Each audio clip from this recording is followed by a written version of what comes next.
Apa kabar pemirsa TVR Parlemen dimanapun Anda berada? Berjumpa lagi bersama saya Zia Ulbar dalam program TVR 17. Tepat pukul 17 waktu Indonesia bagian Barat, kami hadirkan kepada Anda sejumlah informasi paling baru dan menarik seputar kinerja dan kegiatan DPR RI yang telah disajikan oleh redaksi TVR Parlemen. Pemirsa TVR Parlemen, inilah TVR 17 edisi Kamis 29 September 2022 selengkapnya.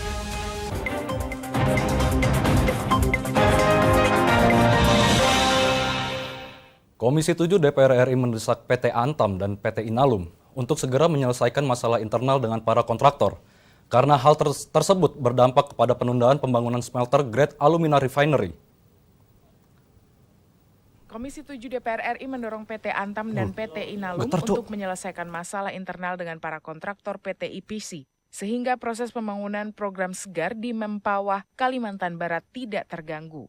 Anggota Komisi 7 DPR RI Lamhot Sinaga menyayangkan pihak PT Antam dan PT Inalum yang tidak segera mengambil tindakan terhadap permasalahan kedua konsorsium EPC, yaitu PT Perumahan Pembangunan dan PT Kaliko, yang mengakibatkan semakin lamanya penundaan pembangunan program smelter grade alumina refinery atau Segar di Mempawah, Kalimantan Barat. Inalum dan Antam sampai sekarang ini sudah bulan September, terminasi kontrak belum dilakukan, ya. Nah, malah yang tadi saya kritisi adalah malah yang dilakukan oleh Main ID, Inalum dan Antam adalah perombakan manajemen dari PT BAI. Ya, sudah 3 bulan mulai dari Juni, sehingga sekarang ini PT BAI ini manajemennya tidak ada, status quo gitu. Sementara itu, Ketua Komisi 7 DPR RI Sugeng Suparwoto menyampaikan masalah tersebut harus segera diselesaikan karena Indonesia memiliki kebutuhan alumina yang cukup besar khususnya untuk bahan baku produksi. Temukan titik sepakat. 1. Proyek smelter PT BAI, proyek smelter di Kalimantan Barat itu harus jalan.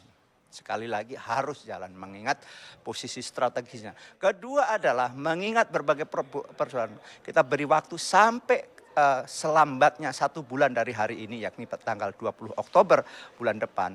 Kalau tidak menemukan titik temu dan sebagainya, harus diterminasi. Ferdian dan Domi, TVR Parlemen melaporkan. Uji kelayakan dan kepatutan calon pimpinan Komisi Pemberantasan Korupsi yang digelar Komisi 3 DPR RI menghasilkan Johannes Tanak sebagai pemenangnya. Johannes terpilih usai mengantongi 38 suara mengalahkan calon pimpinan lainnya yaitu Inyoman Wara yang memperoleh 14 suara.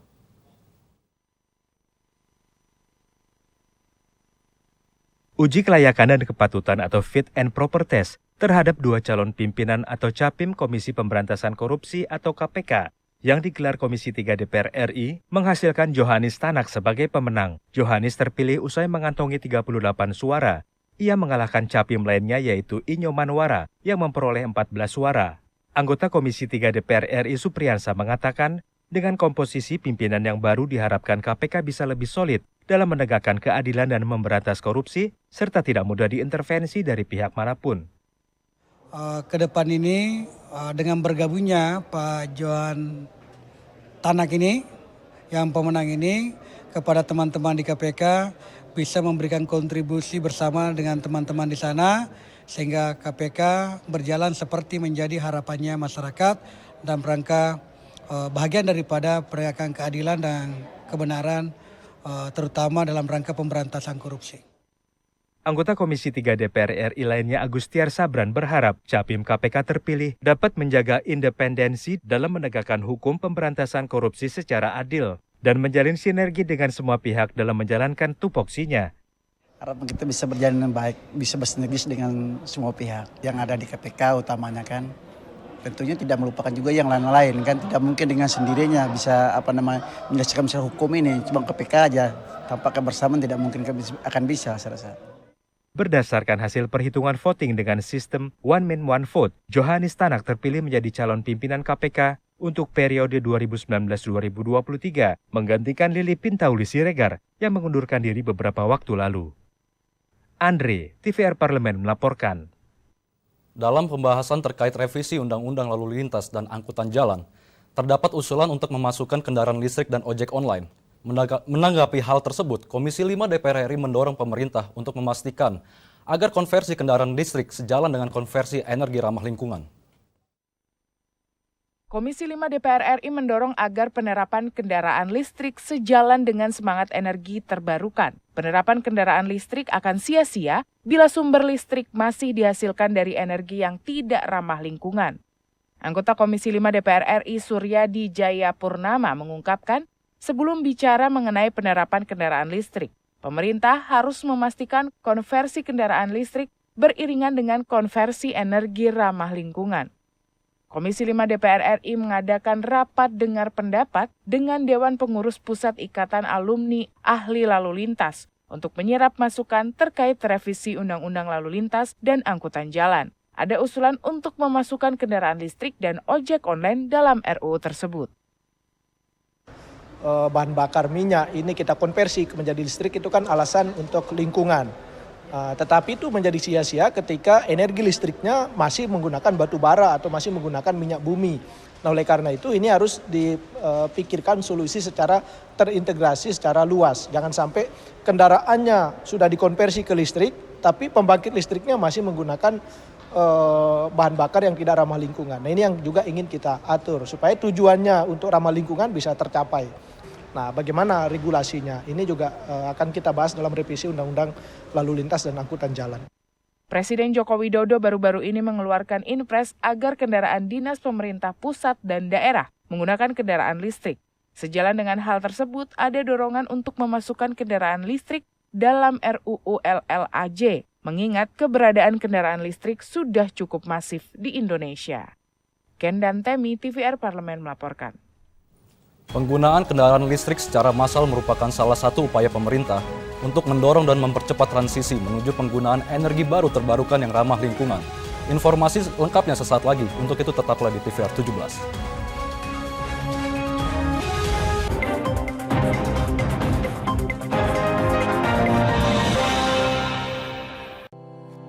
Tugas dan fungsi DPR RI sangat penting bagi negeri ini sebagai pengemban amanat rakyat. Namun tidak banyak yang tahu apa saja fungsi dan tugas dari DPR. DPR mempunyai 3 fungsi pokok, yaitu legislasi, anggaran, dan pengawasan.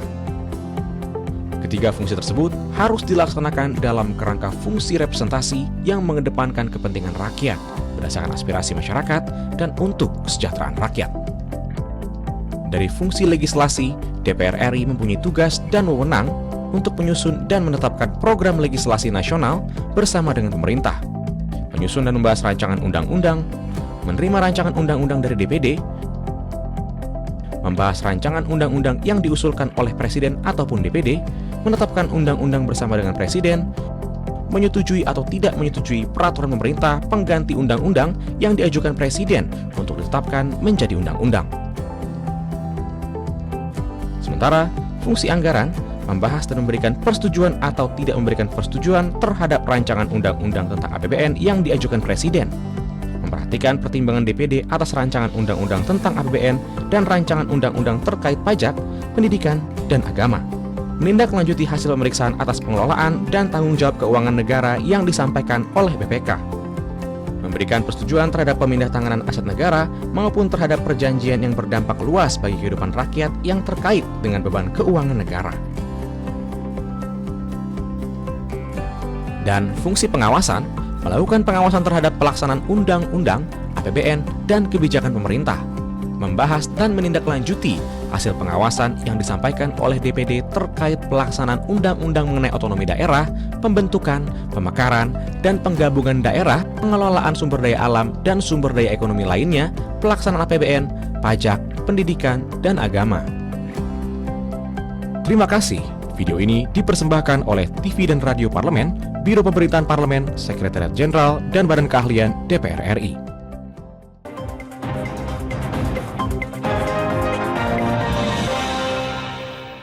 Kembali di TVR 17. Pemerintah terus mendorong upaya efisiensi dan konservasi energi nasional dalam mendukung transisi energi menuju pemanfaatan energi bersih berkelanjutan. Salah satu upayanya adalah mendorong terbentuknya ekosistem kendaraan bermotor listrik berbasis baterai. DPR RI mendukung penuh langkah inovatif yang diambil oleh Presiden Joko Widodo. Untuk itu, penggunaan kendaraan listrik di Indonesia harus didukung kebijakan yang efektif melalui sinkronisasi kebijakan dari hulu sampai ke hilir. Berikut ini laporan mendalam yang telah dirangkum oleh tim redaksi TVR Parlemen dalam segmen Editorial Parlemen.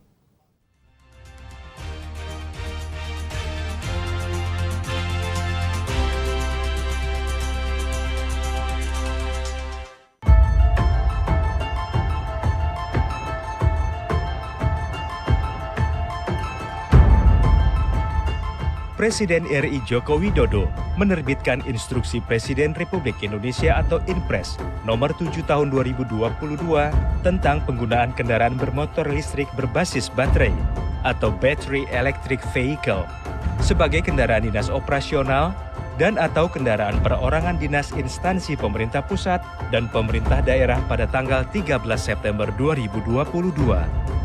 Peraturan ini bertujuan untuk mempercepat pelaksanaan program penggunaan kendaraan bermotor listrik berbasis baterai sebagai kendaraan dinas operasional dan atau kendaraan perorangan dinas instansi pemerintah pusat dan pemerintahan daerah.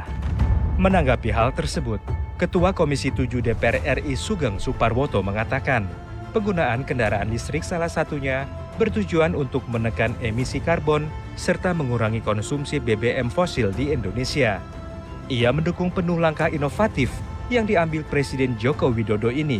Sugeng menambahkan, penggunaan kendaraan listrik di Indonesia harus didukung kebijakan yang efektif melalui sinkronisasi kebijakan dari hulu hingga hilir untuk merealisasikan penggunaan kendaraan listrik secara bertahap.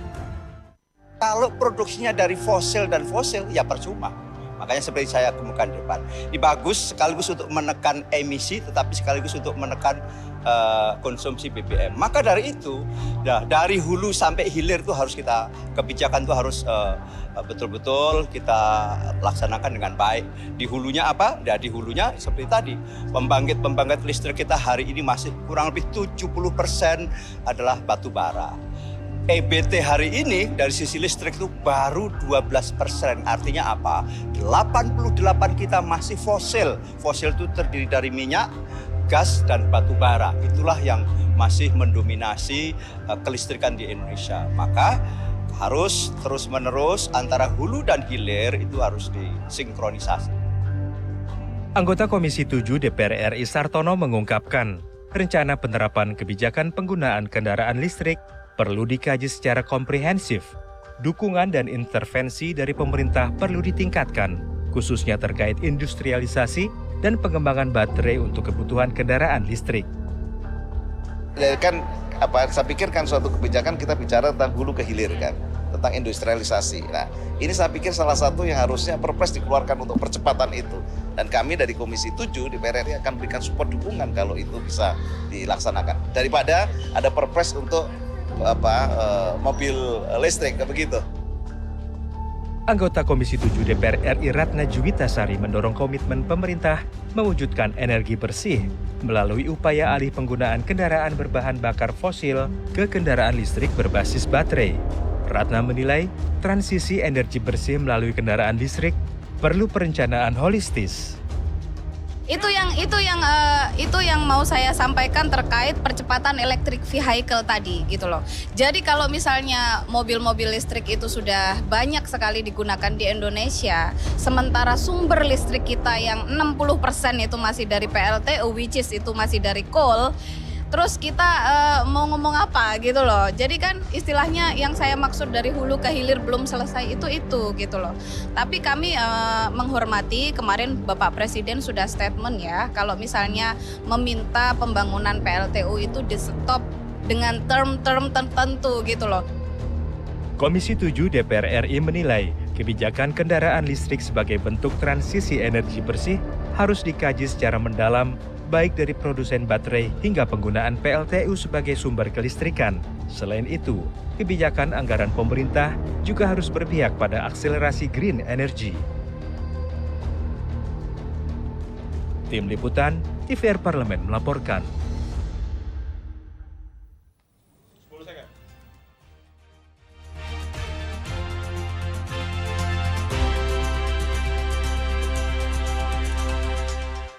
Undang-Undang Sistem Pendidikan Nasional atau RUU Sisdiknas tidak disetujui untuk masuk ke dalam prolegnas prioritas tahun 2023, lantaran masih terdapat pro dan kontra di kalangan publik. Informasinya sesaat lagi, untuk itu jangan kemana-mana, tetaplah di TVR 17.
Utang-utang dulu saya. Mereka yang tidak cukup paham teredukasi bagaimana menyuarakan aspirasi demi memperoleh jawaban. Sini ditambang untuk seperti itu, warga sini tidak mengizinkan. Sebab apa? Itu menyangkut isi perut kami semua. Hadir menelisik mulai dari hulu ke hilir. Mengapa? Ini kalau kita telusuri kenapa banjir ini hampir setiap terjadi. Hingga menemukan apa yang belum terkuak secara nyata. Kan kabeh niku sedulur, Pak. Nek kula ngrencangi mriki, mesti mriki gelo, nek kula ngrencangi mriki sing mriki gelo. Nggih kedah adil wae, Pak, tengah-tengah. Menghadirkan peran anggota DPR RI demi mendapatkan solusi. Saksikan Suara Dapil, Senin sampai Jumat pukul 10 waktu Indonesia Barat, hanya di TVR Parlemen.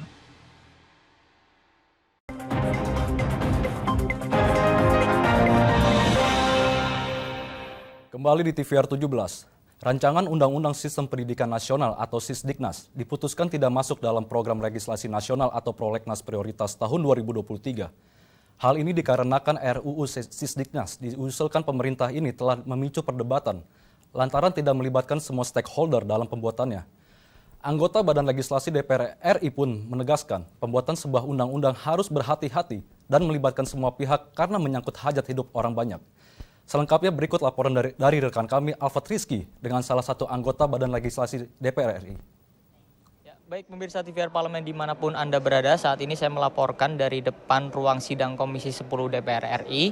Dan pemirsa, seperti yang diketahui bahwa baru-baru ini RUU Sisdiknas diketok palu bahwa sudah tidak masuk ke dalam prolegnas prioritas tahun 2023. Lalu bagaimana tanggapan dari DPR RI? Saat ini saya sudah bersama dengan salah satu anggota Badan Legislasi, Ibu Ledia Hanifah dari fraksi PKS untuk daerah pemilihan Jawa Barat 1. Baik Ibu, sebenarnya seperti apa Bu mekanismenya atau yang terjadi bahwa kenapa ini RUU Sisdiknas ini tidak masuk ke prolegnas prioritas tahun 2023? Ya, jadi ada beberapa persoalan. Yang pertama, masyarakat harus tahu bahwa semua undang-undang yang akan dibahas di DPR dari tahun 2023 harus masuk dalam daftar prolegnas prioritas. Daftar prolegnas prioritas adalah daftar di mana nama rancangan undang-undang akan dibahas, siapa pengusulnya, menjadi penting siapa pengusulnya karena nanti akan berpengaruh pada prosesnya, dan juga harus sudah ada draft dan naskah akademik. Dan ketika kemudian kami lihat usulan dari pemerintah, jadi yang mengusulkan Sisdiknas adalah pemerintah mengusulkan sudah ada draft dan naskah akademiknya, dan itu yang bikin ramai di masyarakat sebetulnya. Artinya keluhan masyarakat mereka tidak dilibatkan secara mendalam, padahal dalam undang-undang tentang pembentukan peraturan perundang-undangan pada setiap level harus dilibatkan semua stakeholder yang ada. Ketika masih banyak ya, ini bukan semata-mata cuma berkaitan dengan nggak ada tunjangan profesi guru, nggak ada ini, nggak ada itu, bukan sekedar itu. Karena ini akan membentuk sebuah sistem, dan sistemnya itu adalah satu sistem yang diperintahkan oleh Undang-Undang Dasar 1945 di pasal 31. Jadi memang harus sungguh-sungguh, nggak bisa buru-buru, nggak bisa tergesa-gesa. bisa, bukan sekedar menjadi satu legalisasi dari program yang baru yang diluncurkan oleh kementerian terkait dengan Merdeka Belajar dan lain, Kampus Merdeka dan lain-lain. Bukan sekedar itu. Yang berikutnya yang juga perlu dipahami masyarakat adalah perdebatannya di Badan Legislasi karena dipandang ini belum melibatkan banyak. Kita sudah punya PR ya dengan Cipta Kerja kemarin. Di Cipta Kerja kan ternyata kalau dia tidak melibatkan banyak sisi, akhirnya kemudian di judicial review oleh Mahkamah Konstitusi, uji formalnya saja dinyatakan bahwa inkonstitusional bersyarat nggak berlaku. Jadi memang apalagi belum ngomong substansi itu prosesnya. Nah ini jadi bagian yang sangat penting juga dipahami oleh masyarakat. Terus katanya kan ada yang mengatakan dari Kemdikbud, oh kalau gitu jadi peningkatan kesejahteraan guru tertunda. Enggak, bukan begitu. Sepanjang masih berada dalam konteksnya pengaturan yang ada, undang-undangnya juga belum ada, kok masih tetap berlaku yang ada. Meskipun dikatakan bahwa katanya undang-undang ini merencanakan, ini kan kata saya hanya mengutip dari apa yang disampaikan Kementerian Pendidikan Kebudayaan ya, bahwa katanya nanti nggak usah punya sertifikasi tetap dapat tunjangan. Tapi jangan lupa nggak berhenti di situ, ada prosesnya. Nah proses itu yang harus dipahami oleh semuanya. Nah inilah yang menjadi hal yang penting untuk dipahami oleh masyarakat. Pembuatan undang-undang itu mengatur hajat hidup orang banyak. Karenanya kami di DPR sangat berhati-hati, harus diselesaikan dengan baik. Dan ketika kita bicara pendidikan, tidak boleh kemudian dibuat asal-asalan. Kalau mesin rusak masih bisa diperbaiki, dibawa ke bengkel. Kalau pendidikan, karakter, anak-anak kita rusak, nggak bisa dibawa ke bengkel. PR panjang negara ini nantinya. Jadi mari kita sama-sama kawal rancangan undang-undang Sisdiknas. Bisa jadi pemerintah nanti setelah banyak melibatkan banyak stakeholder kemudian mengajukan lagi, itu dimungkinkan. Makanya mari kita kawal sama-sama untuk kebaikan bangsa Indonesia di masa yang akan datang. Bu Ledia, dari hasil koordinasi antara Badan Legislasi dan juga pemerintah, sebenarnya seberapa urgent Bu bahwa sistem pendidikan nasional ini perlu dibentuk ulang Bu, seperti itu Bu?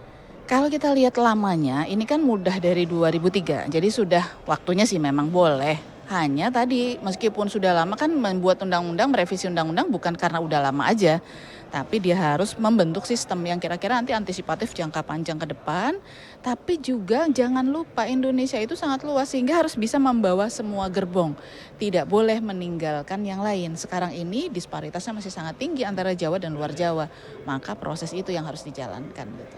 Terakhir dari saya Bu, bagaimana nanti ke depan koordinasi antara DPR RI dan juga pemerintah untuk bisa mengelola RUU Sisdiknas ini ke depannya Bu?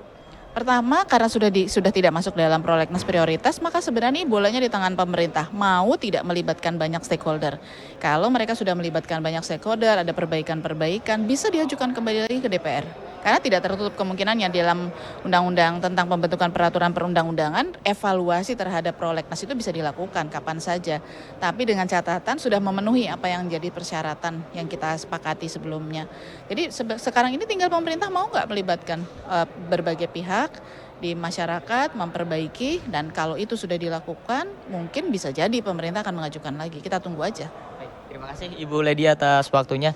Dan pemirsa, itulah tadi wawancara saya dengan salah satu anggota Badan Legislasi DPR RI, Ibu Ledia Hanifah. Terima kasih atas perhatian Anda. Kembali ke studio. Selanjutnya pemirsa, apa saja yang menjadi topik perbincangan di media online pada hari ini? Usai jeda, tetaplah di TVR 17.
Kembali di TVR 17.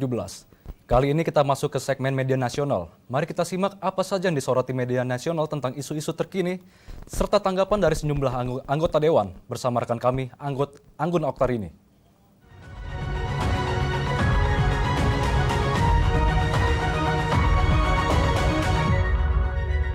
Terima kasih rekan Zia dan pemirsa TVR Parlemen. Mari kita bahas apa saja yang menjadi headline media online pada hari ini. Berita yang pertama dari Komisi 1 DPR RI yang mendesak Polri untuk mengusut kasus peretasan jurnalis narasi. Dan di sini Ketua Komisi 1 DPR RI dalam beberapa media menyebutkan bahwa Mutia Hafid mendesak jajaran Polri untuk mengusut kasus peretasan yang dialami para jurnalis narasi beberapa waktu lalu. Dan di sini Mutia juga meminta Polri proaktif untuk menyelidiki kasus peretasan tersebut. Menurutnya di sini pemirsa, peretasan kerja jurnalistik yang dialami para jurnalis narasi bisa merusak jalannya demokrasi serta perbuatan melawan hukum. Untuk itu, Mutia menegaskan bahwa peretasan para awak redaksi narasi akan mengganggu kerja jurnalis serta kebebasan pers di Indonesia.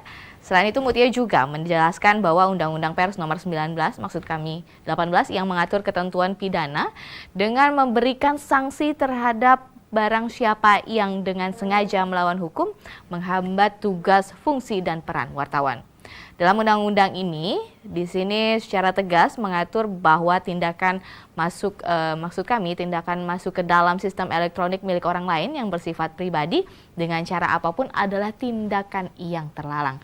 Dan oleh karena itu, Mutia mendukung bahwa awak redaksi narasi TV yang menjadi korban peretasan digital untuk melaporkan secara hukum kasus dugaan peretasan ini kepada kepolisian.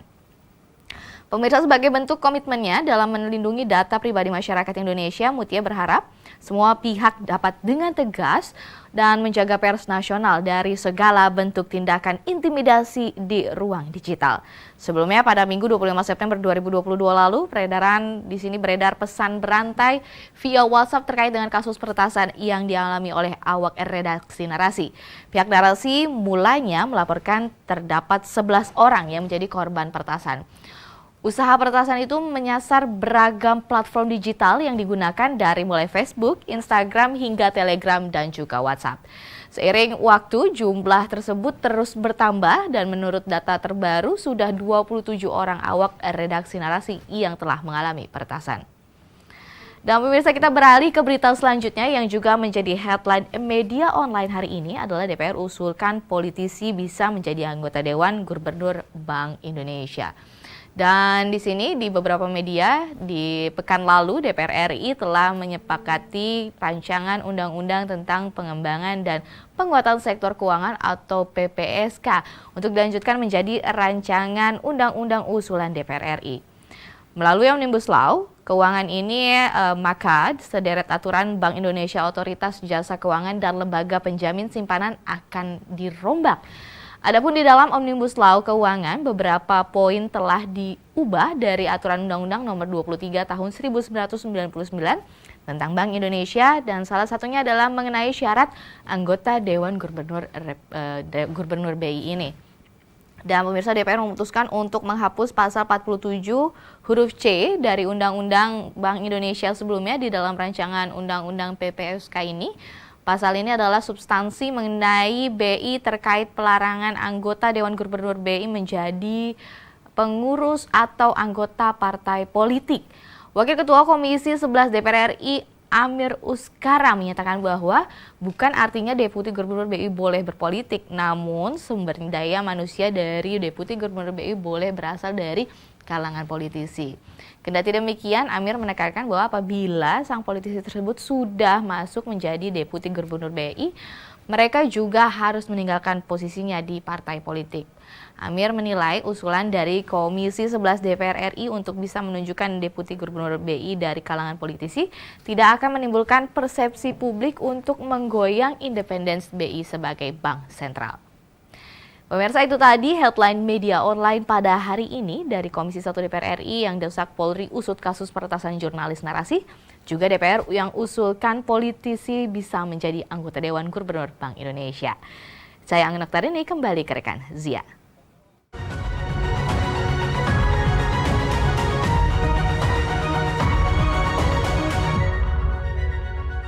Terima terima kasih Anggun yang telah menyampaikan sejumlah sorotan dari media online nasional pada hari ini. Pemirsa TVR Parlemen, segmen media online tadi sekaligus menutup program TVR 17 edisi sore hari ini. Jangan lupa kembali kami ingatkan, virus COVID-19 masih ada. Untuk itu terus taati protokol kesehatan dimanapun Anda berada. Saya Zia Ulbar beserta seluruh kru TVR Parlemen yang bertugas mengucapkan terima kasih dan undur diri dari hadapan Anda. TVR Parlemen, referensi Indonesia.